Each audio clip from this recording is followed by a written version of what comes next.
Hello to all of you बच्चों, स्वागत है आप सभी का हमारे YouTube channel GD basic classes में। का हमारा जो टॉपिक है इसका नाम है ट्रांसक्रिप्शन इन यूकैरियोट्स। हम लोग यूकैरियोट्स के अंदर आज ट्रांसक्रिप्शन की प्रोसेस को देखेंगे। हम लोग की जो थर्ड सेमेस्टर है उसमें हमारी फर्स्ट यूनिट चल रही थी ट्रांसक्रिप्शन, क्योंकि हम लोग प्रोकैरियोट्स के अंदर ट्रांसक्रिप्शन देख चुके थे। आज हम लोग यूकैरियोट्स में देखेंगे कि ट्रांसक्रिप्शन की प्रोसेस किस तरह से होती है। अब यूकैरियोट्स है, यूकैरियोट्स एक एडवांस लेवल सेल है, इसमें क्या अलग होगा प्रोकैरियोट से? तो जैसा प्रोकैरियोट्स में होता है वैसा ही यहाँ भी होता है, बट इसमें कुछ थोड़े से चेंजेस होते हैं। तो क्या क्या चेंजेस होते हैं आज हम लोग उसके बारे में जानेंगे कि यूकैरियोट्स के अंदर ट्रांसक्रिप्शन की प्रोसेस कैसे होती है। चलिए स्टार्ट करते हैं। ट्रांसक्रिप्शन की प्रोसेस यूकैरियोट्स में न्यूक्लियस के अंदर होती है। कहाँ होती है? क्योंकि यूकैरियोटिक सेल है तो यूकैरियोटिक सेल के अंदर न्यूक्लियस पाया जाता है। यूकैरियोटिक सेल के अंदर न्यूक्लियस पाया जाता है तो न्यूक्लियस के अंदर ही ट्रांसक्रिप्शन की प्रोसेस होगी। और प्रोकैरियोट्स में क्या होता है, न्यूक्लियस नहीं प्रेजेंट होता है, तो वहां पर क्या होता है, सेल के साइटोप्लाज्म में ही ट्रांसक्रिप्शन की क्रिया प्रोसेस होती है। तो ट्रांसक्रिप्शन की प्रोसेस यूकैरियोट्स में कहाँ होती है? न्यूक्लियस के अंदर। और ट्रांसक्रिप्शन की यूनिट, अब ट्रांसक्रिप्शन जो डीएनए स्ट्रैंड है वहां पर होगी कहाँ कहाँ पर? जो प्रमोटर रीजन होता है, स्ट्रक्चरल जीन और टर्मिनेटर, जैसा कि हमने प्रोकैरियोट्स में भी आपको बताया था। ट्रांसक्रिप्शन की यूनिट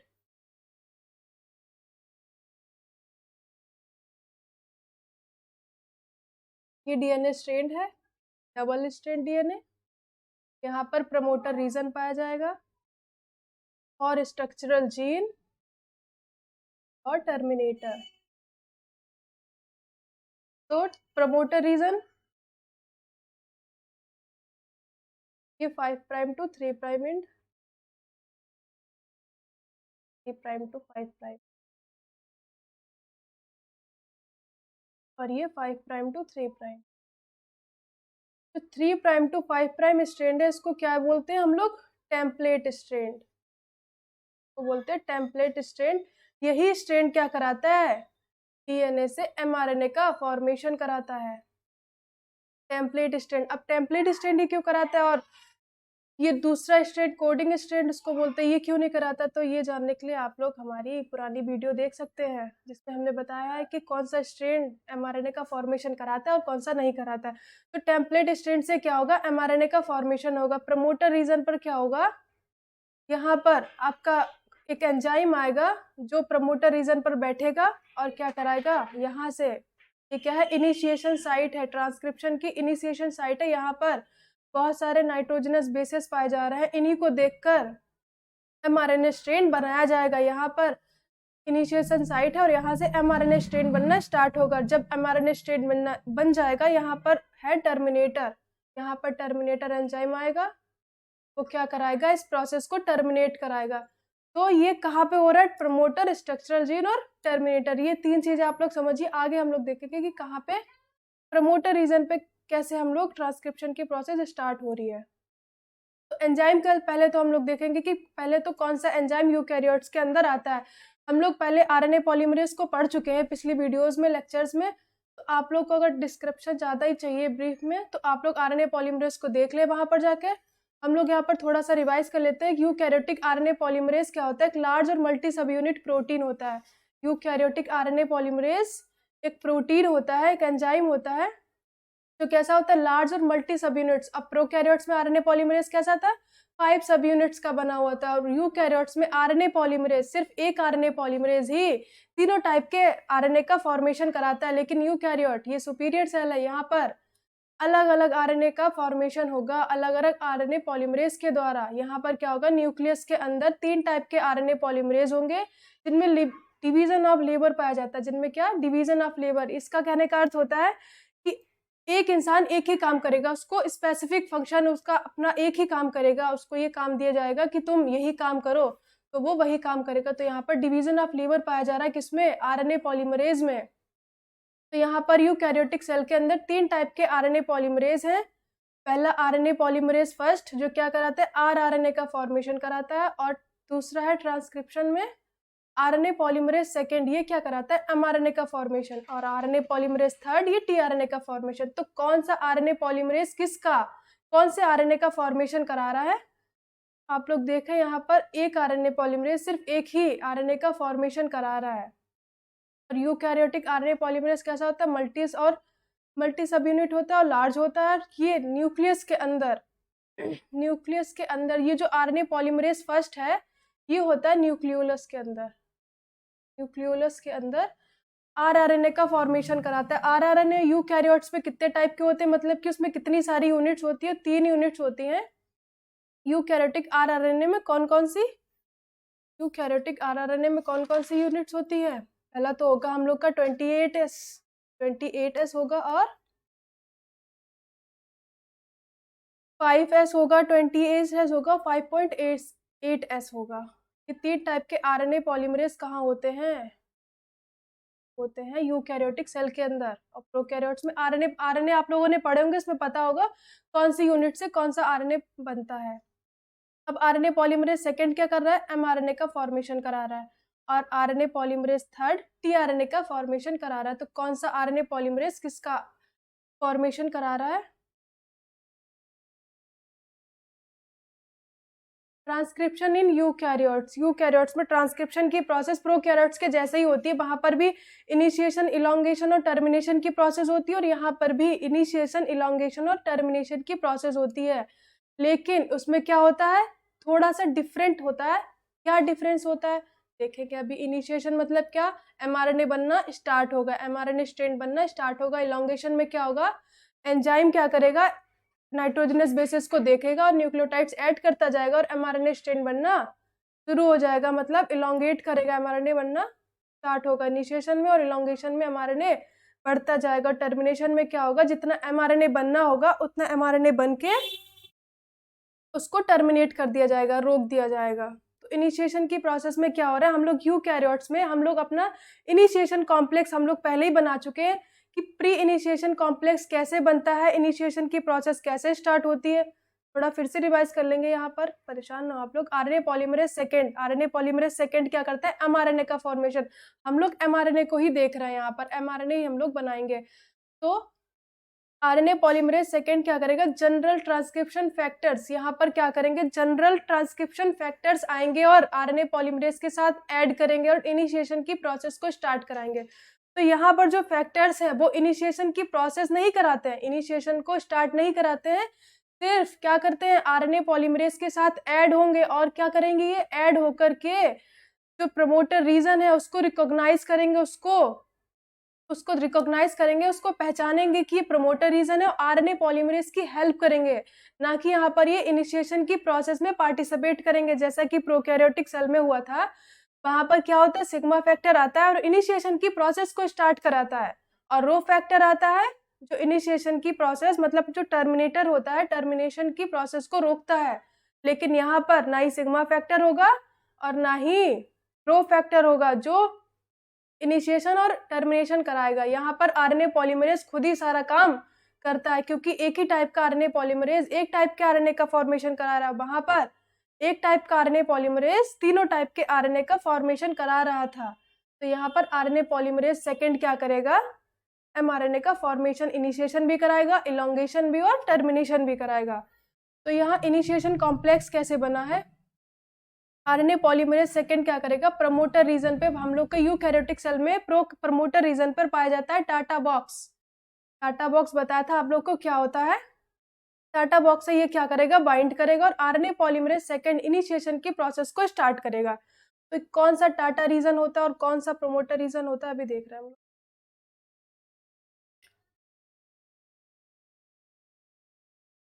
ये क्या था, डीएनए स्ट्रैंड, यहाँ पर पाया जा रहा है प्रमोटर रीजन। मान लो ये प्रमोटर रीजन है और इतने में पाया जा रहा है, ये टाटा बॉक्स है। यूकैरियोटिक सेल के अंदर ही टाटा बॉक्स पाया जाता है, प्रोकैरियोट्स में नहीं होता है। ये क्या है, टाटा बॉक्स। अब यहाँ पर कौन सा एंजाइम आएगा, आरएनए पॉलीमरेज क्या करेगा, इस यहाँ पर आएगा और रोकेगा, लेकिन सबसे पहले टाटा बॉक्स को रिकॉग्नाइज कौन करेगा, ट्रांसक्रिप्शन फैक्टर सेकेंड डी। ये हम लोग फैक्टर्स पढ़ चुके हैं, कौन कौन से फैक्टर्स आते हैं, उनका क्या क्या इस प्रोसेस में योगदान रहता है, वो क्या कराते हैं इस प्रोसेस में। तो हम लोग फैक्टर्स देख चुके हैं, आप लोग को फैक्टर्स अगर देखना है तो हमारी पिछली वीडियोस देखेंगे, तो यहाँ पर क्या होगा, ट्रांसक्रिप्शन फैक्टर सेकेंड डी आएगा और इसने टाटा बॉक्स को रिकॉग्नाइज किया, पहचाना कि ये टाटा बॉक्स है, यहाँ पर जाएगा और उसके बाद अदर फैक्टर्स आएंगे और ट्रांसक्रिप्शन की प्रोसेस में ये क्या करेगा, ये आया आरएनए पॉलीमरेज, यहाँ पर आके बैठेगा, उसको टाइटली हेल्ड करेगा और यहाँ से बनाना एमआरएनए स्ट्रेन बनाना स्टार्ट करेगा। यहाँ पर क्या पाया जा रहा है, सीक्वेंसेस पाए जा रहे हैं, एमआरएनए बनना स्टार्ट होगा, 5 प्राइम टू 3 प्राइम एमआरएनए बनना शुरू हो जाएगा, 5 प्राइम टू 3 प्राइम या टाटा बॉक्स पर आएगा और इनिशिएशन कॉम्प्लेक्स को बनाएगा। कौन कौन से कॉम्प्लेक्स, बहुत सारे फैक्टर्स लगेंगे जो आरएनए पॉलीमरेज की हेल्प करेंगे, सिर्फ हेल्प करते हैं किसमें, टाटा बॉक्स को रिकॉग्नाइज करने में, प्रमोटर रीजन को रिकॉग्नाइज करने में। उसके बाद आरएनए पॉलीमरेज रेडी हो जाता है और एक दूसरा ट्रांसक्रिप्शन फैक्टर सेकेंड एच आता है, वो क्या कराता है, आरएनए पॉलीमरेज का फास्फोराइलेशन कराएगा। आरएनए पॉलीमरेज जब फास्फोराइलेट हो जाएगा फिर ये एक्टिव हो जाएगा और एमआरएनए स्ट्रैंड का फॉर्मेशन करना शुरू कर देगा। बोला अब मैं एक्टिव हो गया हूँ, अब मैं आरएनए का फॉर्मेशन करा सकता हूँ, तो इनिशिएशन की प्रोसेस को कराने के लिए तैयार हो गया। इनिशिएशन में क्या हुआ इतना समझ में आया। इसके बाद इलोंगेशन में क्या होगा, इनिशिएशन स्टार्ट हो जाएगा, इलोंगेशन की प्रोसेस में RNA polymerase DNA template strand को देखेगा, उसके पास कौन कौन से नाइट्रोजनस बेसेस हैं, उसी के अकॉर्डिंग क्या करेगा, एमआरएनए स्ट्रैंड का फॉर्मेशन कराएगा। यहाँ पर डीएनए सीक्वेंस है, एडेनिन थायमिन ग्वानिन साइटोसिन ये ऐड है, उसके अकॉर्डिंग ही क्या करेगा, एमआरएनए स्ट्रैंड का फॉर्मेशन कराएगा। यहाँ पर अगर टी है तो यूरेसिल आएगा, ग्वानिन है तो साइटोसिन आएगा, इस तरह से एमआरएनए का फॉर्मेशन कराएगा। कैसे, 5 प्राइम टू 3 प्राइम, और डीएनए टेम्पलेट का पोलैरिटी कैसा है, 3 प्राइम टू 5 प्राइम। ऐसे ही क्या कराएगा, आरएनए का फॉर्मेशन कराएगा, इलोंगेशन कराएगा। अब इलोंगेशन हो गया, जितना एमआरएनए स्ट्रैंड बनना था उतना एमआरएनए स्ट्रैंड बन गया। अब क्या होगा, टर्मिनेट होगा। अब जब एमआरएनए स्ट्रैंड बन गया तो इसका टर्मिनेट होगा, टर्मिनेशन होगा, इसको रोका जाएगा कि इतना ही एमआरएनए बनना है, अब इसको रोको। अब रोकने कौन आया भाई, कोई अलग से नहीं आया, वही आरएनए पॉलीमरेज इस प्रोसेस को रोक देगा।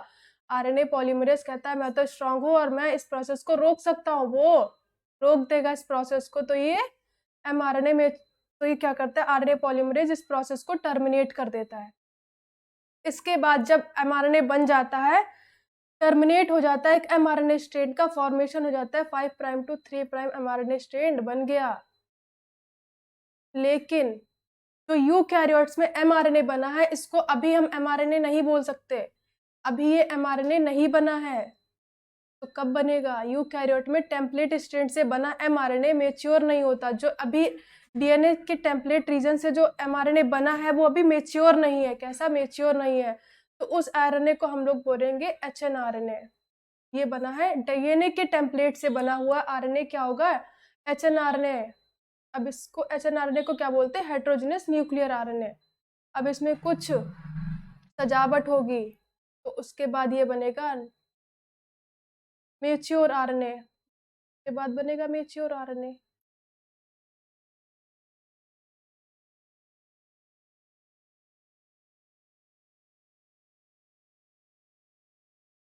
देखिए डीएनए का टेम्पलेट है और यहाँ पर क्या क्या हो रहा है, ये 3 प्राइम टू 5 प्राइम एंड है।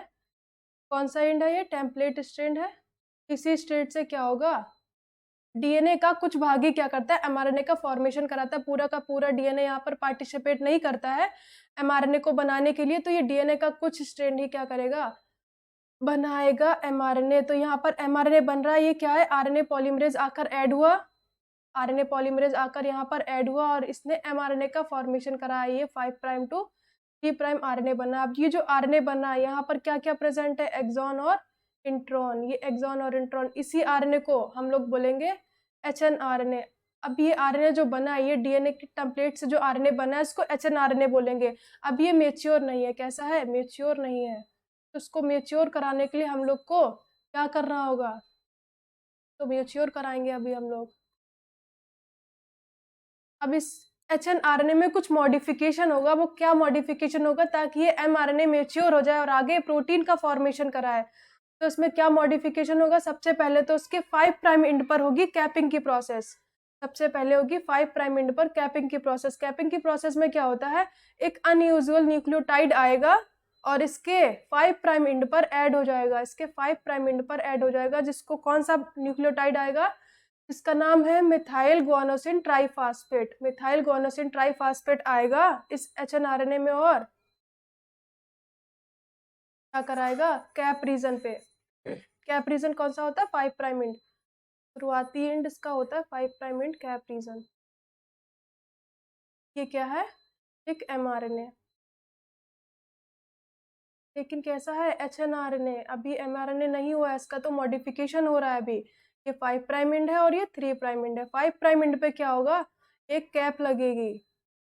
क्या लगेगी, एक कैप। ये कैप लगा लिया HNRNA, HNRNA कैप लगा लिया, जिसमें क्या लगा है, मिथाइल गोनोसिन ट्राइफॉस्फेट। ये गोनोसिल मिथाइल गोनोसिन ट्राइफॉस्फेट, ये कैप रीजन पर आकर ऐड हो गया। यहाँ पर आकर मिथाइल गोनोसिन ट्राइफॉस्फेट आकर ऐड हो गया। तो ये प्रोसेस क्या कहलाई, हमारी टेलिंग प्रोसेस। क्या कहलाई हम लोग की, कैपिंग प्रोसेस। कैप रीजन पे हो रही ना, तो ये प्रोसेस कहलाई कैपिंग। कैप रीजन, इन्होंने कैप लगा लिया यहाँ पर, अब ये राजा बाबू बन गए। कैप रीजन होने के बाद, कैपिंग होने के बाद क्या होगा, यहाँ पर होगा टेलिंग की प्रोसेस। कैप के बाद होती है टेलिंग की प्रोसेस। इस प्रोसेस में क्या होगा, HNRNA के ऊपर क्या होगा, टेल रीजन। टेल रीजन कौन सा होता है, 3 प्राइम एंड। 3 प्राइम एंड पर क्या होगा, 200 से 300 एडिनाइलिक एसिड। एडिनाइलिक एसिड क्या होते हैं, वो आकर ऐड करेंगे। एडिनाइलिक एसिड देखिए,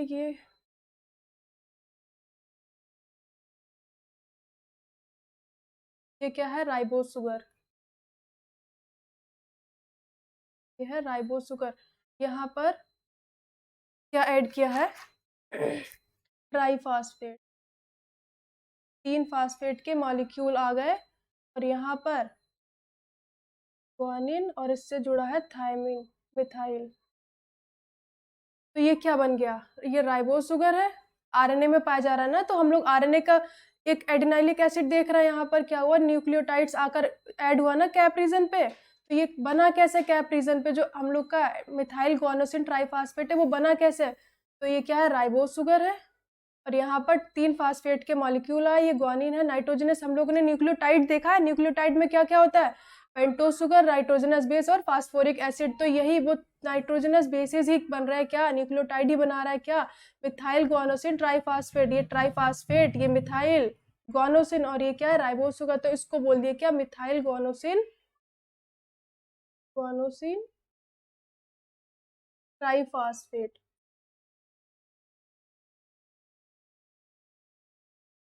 फास्फेट, ये क्या बन गया, मिथाइल गुआनोसिन ट्राइफॉस्फेट। यही जाकर ऐड हो जाएगा कहाँ पर, कैप रीजन पे।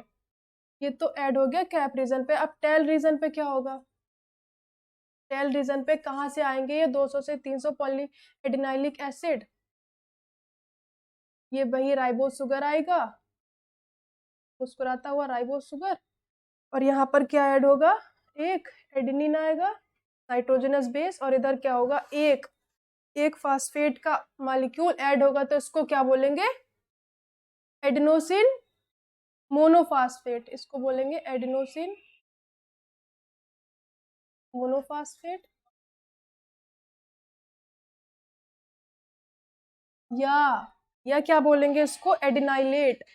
एडिनाई को एडिनाइलेट या एडिनाइलिक एसिड भी बोलेंगे इसको, एडिनाइलिक एसिड। यही उठ के यही क्या करेगा, जो बना है हम लोग का एडिनाइलिक एसिड, जो राइबोस शुगर है, ये वाली राइबोस शुगर, यहाँ पर हम लोग बना रहे हैं, क्या बना रहे हैं हम लोग, बना रहे हैं हम लोग 200 से 300 एडिनाइलिक एसिड। तो न्यूक्लियोटाइड है, एक टाइप का न्यूक्लियोटाइड है, ये जाकर ऐड करेगा कहाँ पर, टेल रीजन पर। टेल रीजन पर एडिनाइलिक एसिड बहुत सारे 200 से 300 एडिनाइलिक एसिड ऐड हो जाएंगे कहाँ पर, यहाँ पर। ये टेल रीजन है, ये टेल रीजन है, यहाँ पर 200 से 300 एडिनाइलिक एसिड आकर ऐड हो जाएंगे। 200 से 300 एडिनाइलिक एसिड आकर ऐड हो जाएंगे टेल रीजन पर, ये टेल रीजन है। तो यहाँ पर कैपिंग की प्रोसेस हो गई और टेलिंग की प्रोसेस हो गई। इसको क्या बोलेंगे, टेलिंग प्रोसेस, तो बोलेंगे टेलिंग प्रोसेस, या इसको पॉली ए टेल भी बोलते हैं, पॉली ए टेल। तो टेल रीजन पर क्या आकर ऐड हुआ, 200 से 300 एडिनाइलिक एसिड, जो कहाँ से बने हैं, हम लोगों ने अभी देखा। और कैपिंग रीजन पर क्या हो रहा है, मिथाइल गुआनोसिन ट्राइफॉस्फेट आ रहा है और यहाँ पर ऐड हो रहा है। अब ये कैपिंग की प्रोसेस हो गई, टेलिंग की प्रोसेस हो गई। अब HNRNA क्या करेगा, अब इसमें होगा RNA स्प्लाइसिंग। अब होगा इसमें स्प्लाइसिंग, उसमें क्या होगा, आगे है इसमें RNA splicing, long HN RNA. जब इसमें एक्सॉन और इंट्रॉन्स पाए जा रहे हैं तब ये बहुत ज़्यादा लॉन्ग है, अभी इसको शॉर्ट करना है, मेच्योर बनाना है। तो अभी ये जो लॉन्ग है इसको कोडिंग सीक्वेंस है एक्सॉन, एक्सॉन कोडिंग सीक्वेंस है, और इसमें क्या पाया जा रहा है, प्रोटीन के फॉर्मेशन की इंफॉर्मेशन इसमें पाई जा रही है एक्सॉन रीजन में, और इंट्रॉन्स में नॉन कोडिंग सीक्वेंस है, इंट्रॉन्स में कुछ भी पाया नहीं जा रहा है। तो ये कैसे अरेंज होते हैं, अल्टरनेटिव वे में अरेंज होते हैं, एक इंट्रॉन एक एक्सॉन, एक इंट्रॉन एक एक्सॉन, तो ये अल्टरनेटिव वे में अरेंज रहते हैं। इस प्रोसेस में एमआरएनए एचएनआरएनए से इंट्रॉन्स को रिमूव किया जाता है। स्प्लाइसिंग की प्रोसेस में किया क्या जा रहा है, एचएनआरएनए से इंट्रॉन्स को रिमूव कर दिया जाएगा, और इसी प्रोसेस को बोल दिए आरएनए स्प्लाइसिंग। इसी प्रोसेस को क्या बोले हैं, आरएनए स्प्लाइसिंग। क्यों बोले, क्योंकि इसमें क्या हो रहा है, एचएनआरएनए से इंट्रॉन्स को रिमूव किया जा रहा है। रिमूव कैसे किया जा रहा है, ये क्या है, एचएनआरएनए। यहाँ पर क्या एक्सॉन भी है और इंट्रॉन भी है, कैसा है, एचएनआरएनए, एक्सॉन भी है और इंट्रॉन भी है। ये क्या है, 5 prime to 3 prime and hnRNA. यहाँ पर होगा स्प्लाइसिंग, कैसे होगा स्प्लाइसिंग, ये क्या है, एचएनआरएनए, यहाँ पर पाया जा रहा है इंट्रॉन्स, ये है एक्सॉन। यहाँ पर क्या है, प्रोटीन के फॉर्मेशन की इंफॉर्मेशन छुपी हुई हुई एक्सॉन रीजन में, और इंट्रॉन्स में कुछ भी नहीं है। इसकी वजह से इनका जो साइज है ये बहुत लॉन्ग हो जाता है। अब यहाँ पर होगा क्या, ये क्या है, ये है एक्सॉन और ये है इंट्रॉन। इंट्रॉन्स को हटाना ही आरएनए स्प्लाइसिंग। अब आरएनए स्प्लाइसिंग होगा कैसे, ये इंट्रॉन्स कैसे हटेंगे, तो यहाँ पर होगा ये जो एक्सॉन दिए हुए हैं, और ये जो इंट्रॉन्स है ऐसे मूव कर जाता है, ऐसे पिन लाइक स्ट्रक्चर में घूम जाता है, ऊपर की ओर हो जाता है, और ये ऐसे स्ट्रक्चर बना लेता है।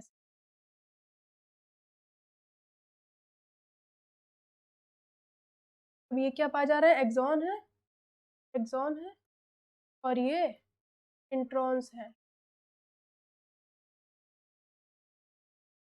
इंट्रॉन्स को हटाया कैसे जा रहा है, हटाने के लिए आ रहे हैं एसएनआरएनए, हटाने के लिए आता है एसएनआरएनए। वो क्या करता है, यहाँ से खटाखट इसको काट देता है फटाफट से, ऐसे ऐसे दोनों तरफ से इसको काट देता है। अब ये इंट्रॉन्स हट जाते हैं, इंट्रॉन्स चले जाते हैं, अब बचा क्या हमारा एक्सॉन, एक्सॉन ऐसे एक्सॉन एक्सॉन दूर दूर पाए जा रहे हैं ऐसे। फिर ये क्या करेंगे, एक्सॉन एक्सॉन ऐड होते जाएंगे, एक्सॉन ऐड होते जाएंगे, और एक स्मॉल मेच्योर एमआरएनए का फॉर्मेशन कराएंगे।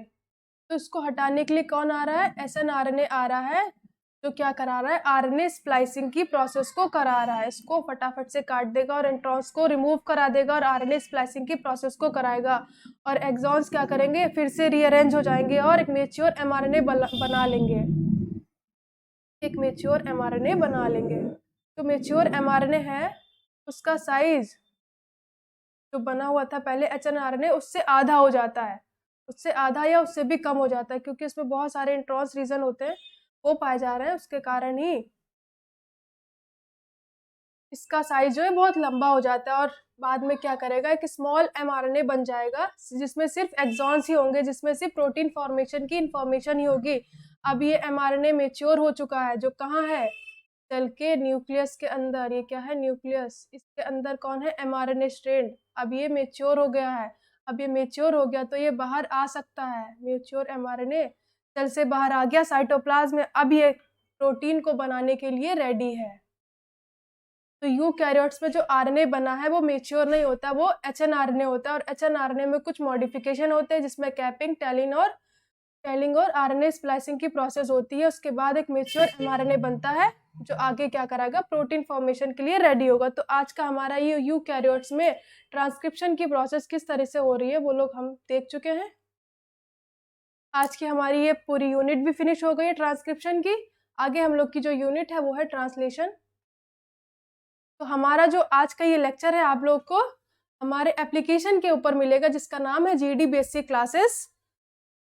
आप लोग वहाँ पर जाके हमारे कोर्स को परचेस कर लें, इनरोल कर लें, उसमें आपको सारी हमारे लेक्चर्स मिल जाएंगे। तो आई होप आप सभी को आज का लेक्चर हम लोग का समझ में आया होगा। आज के लिए बच्चों इतना ही बस, धन्यवाद।